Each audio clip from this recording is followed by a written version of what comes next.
अस्सलामुअलैकुम बिस्मिल्लाहिर्रहमानिर्रहीम। अब नेक्स्ट हमने थ्योरम पढ़ना है अबाउट नेबरहुड सिस्टम।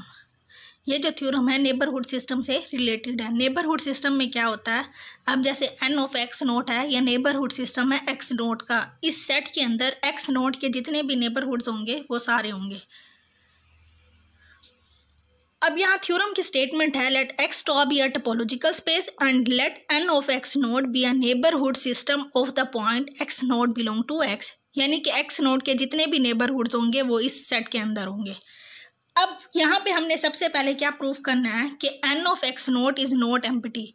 यानी कि ये जो नेबरहुड सिस्टम है एक्स नोट का, ये कभी भी एम्प्टी नहीं होगा, क्योंकि हमने पढ़ा था कि जितने भी हमारे पास पॉइंट्स होंगे ग्राउंड सेट के, उनका कम से कम एटलीस्ट वन हमारे पास नेबरहुड होगा, और वो हो सकता है वो यानी कि कम से कम एक नेबरहुड होगा, और वो नेबरहुड कम से कम कौन होगा, एक्स ही होगा। तो हमने वही स्टेटमेंट रिवाइज करनी है, N of x naught is not empty because each X belong to X has at least one neighbourhood namely X. तो हम इसको ऐसे लिख सकते हैं, क्योंकि एक्स के अंदर तो बिलोंग करता है, और एक्स हमारे पास ओपन भी होता है क्योंकि वो टॉप में होता है, तो एक्स का भी सबसेट है, तो ये हमारे पास नेबरहुड की डेफिनेशन बन गई। तो एक्स हमारे पास नेबरहुड ज़रूर होगा एक्स का। तो इसका मतलब है कि अगर एक्स नोट का कम से कम एक नेबरहुड तो ज़रूर ही होता है। जितने भी हमारे पास पॉइंट्स होते हैं एक्स के, उनका कम से कम एक नेबरहुड होता है, और वो क्या होता है, एक्स होता है। अब नेक्स्ट हमारे पास क्या है, the intersection of any two members of N of x naught belong to N of x naught. ये अगर हमने पीछे वाला, अगर आप लोगों को थ्योरम याद हो, तो वो हमने क्या पढ़ा था, अगर ए भी नेबरहुड है एक्स का, बी भी नेबरहुड है एक्स का, तो उनकी जो इंटरसेक्शन लेंगे दो नेबरहुड्स की, वो भी नेबरहुड होगा। तो बिल्कुल ये वही स्टेटमेंट है, the intersection of any two members of x naught N of x naught. Two members of N of x naught का क्या मतलब है, दो नेबरहुड होंगे एक्स नोट के। दो मेंबर्स हम ले रहे हैं नेबरहुड, यानी दो नेबरहुड ले रहे हैं एक्स नोट के, और उनकी इंटरसेक्शन ले रहे हैं, तो वो भी क्या कहते हैं, बिलोंग करेगा एन ऑफ एक्स नोट को। इसका मतलब है वो भी नेबरहुड होगा। तो अगर आप लोग इस स्टेटमेंट को अगर समझ लेते हैं तो आप लोगों को थ्योरम आसानी से समझ आ सकता है।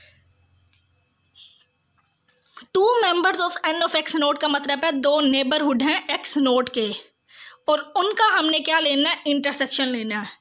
अब उसकी इंटरसेक्शन क्या कह रहे हैं, बिलोंग्स करिए एन ऑफ एक्स नोट, यानी कि एन ऑफ एक्स नोट में अगर बिलोंग करिए, इसका मतलब वो भी नेबरहुड है। तो वो कहना क्या चाह रहे हैं, अगर हम दो नेबरहुड ले लेते हैं एक्स नोट के और उनका इंटरसेक्शन लें, तो वो भी हमारे पास क्या होगा, एक नेबरहुड होगा।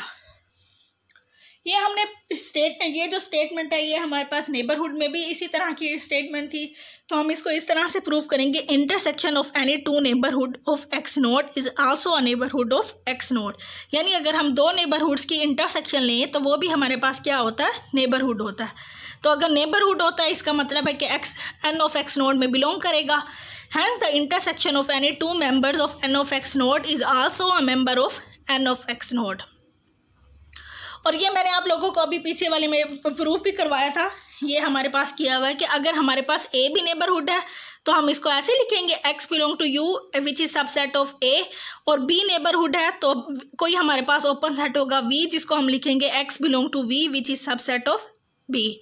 तो हमने इसको प्रूफ कैसे किया था, अगर एक्स यू के अंदर भी है वी के अंदर भी है, तो इनकी इंटरसेक्शन में भी होगा, और u सबसेट है वी ए का और v सबसेट है बी का, तो u और v की इंटरसेक्शन सबसेट किसका बन जाएंगी, a इंटरसेक्शन b।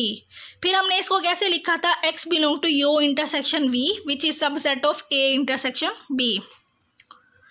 तो ये दो ओपन सेट्स हैं, उनकी इंटरसेक्शन लेंगे तो वो भी हमारे पास ओपन होगा, और ये सबसेट बन रहा है a इंटरसेक्शन b का। तो इससे हमारे पास क्या साबित होता है, a इंटरसेक्शन b भी हमारे पास नेबरहुड है। तो ये थ्योरम बिल्कुल वही स्टेटमेंट ही है कि अगर ए और बी दो नेबरहुड्स हैं तो उनकी इंटरसेक्शन जब हम लेंगे वो भी नेबरहुड होगा। तो जब उनकी इंटरसेक्शन लेंगे वो नेबरहुड होगा, तो वो किसको बिलोंग करेगा, एन ऑफ एक्स नोट को बिलोंग करेगा।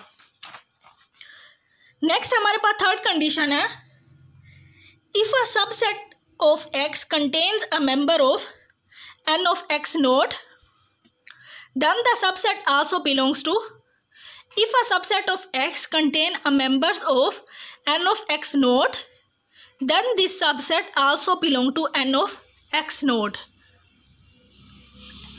अब इसको हम कैसे प्रूव करेंगे, ये हमारे पास कहना क्या चाह रहे हैं, अगर कोई सबसेट है एक्स का contains a member of N of x naught, यानी अगर मेंबर ऑफ एक्स नोड का मतलब क्या है, एक नेबरहुड है। अगर सपोज मैं कहती हूँ ए हमारे पास नेबरहुड है तो उसको हम कैसे लिखेंगे, x belong to you which is subset of a. U कोई भी ओपन सेट होगा और हम कह रहे हैं कि ए हमारे पास नेबरहुड है। अब एक सबसेट है एक्स का जो इसको कंटेन कर रहा है, ए को कंटेन कर रहा है, तो वो कहना क्या चाह रहे हैं कि अगर हम इसको ऐसे लिख लें तो बी भी हमारे पास नेबरहुड बन जाएगा। तो बी भी हमारे पास किस में बिलोंग करेगा, एन ऑफ एक्स नोड में। वो कहना क्या चाह रहे हैं, एक सबसेट है एक्स का बी, वो कंटेन कर रहा है नेबरहुड ए को, तो वो नेबरहुड ए को कंटेन जो कर रहा है तो फिर बी भी हमारे पास किसके अंदर होगा, एन ऑफ एक्स नोड के अंदर होगा। तो एन ऑफ एक्स नोड में होने का क्या मतलब है कि बी भी नेबरहुड होगा। तो इसको हम इस तरह से कर सकते हैं, यहाँ से ए को रिमूव कर दें तो ये स्टेटमेंट बनेगी। तो हमने ये प्रूफ करना है। From the definition of neighbourhood a, if a is a neighbourhood of x and a subset of b then b is also a neighbourhood of x. ये बिल्कुल यही बात कर रहे हैं कि अगर हमारे पास सपोज ए नेबरहुड है, x belong to you which is subset of a, यहाँ से हमें सिर्फ पता लग रहा है कि ए नेबरहुड है एक्स का, और अगर हम कहते हैं कि ए जो है वो सबसेट है बी का, तो फिर हम उसके बाद ये स्टेटमेंट लिख सकते हैं। फिर यहाँ से हम ए को रिमूव कर दें तो हमारे पास ये स्टेटमेंट बनती है। यहाँ से हमारे पास क्या आ रहा है कि बी भी नेबरहुड है एक्स का। तो अगर हमारे पास ए नेबरहुड है एक्स का और ए सबसेट है बी का, तो बी भी हमारे पास क्या होगा, नेबरहुड ऑफ एक्स होगा। तो इससे हमारे पास बिल्कुल यही स्टेटमेंट निकलते हैं, it follows that if a subset a of x contains a neighbourhood of x then a must be a neighbourhood of x. ये क्या लिखा हुआ, it follows that if a subset a of x contains a neighbourhood of x. यानी अगर वो क्या कहना चाह रहे हैं, अगर सपोज मैं कहती हूँ कि एक नेबरहुड हमारे पास है n1, हमारे पास एक नेबरहुड है x belong to u which is subset of n1 हमारे पास नेबरहुड है, और हमारे पास क्या कहना चाह रहे हैं, if a subset a of x। अब यहाँ पे a जो है ये कंटेन कर रहा है एक नेबरहुड को, तो फिर यहाँ पे कहना क्या चाह रहे हैं, contains then a must be a neighbourhood of x। तो यहाँ से अगर मैं n1 को रिमूव कर दूँ तो हम इसको ऐसे भी तो लिख सकते हैं, क्योंकि n1 सबसेट है a का तो u सबसेट है n1 का।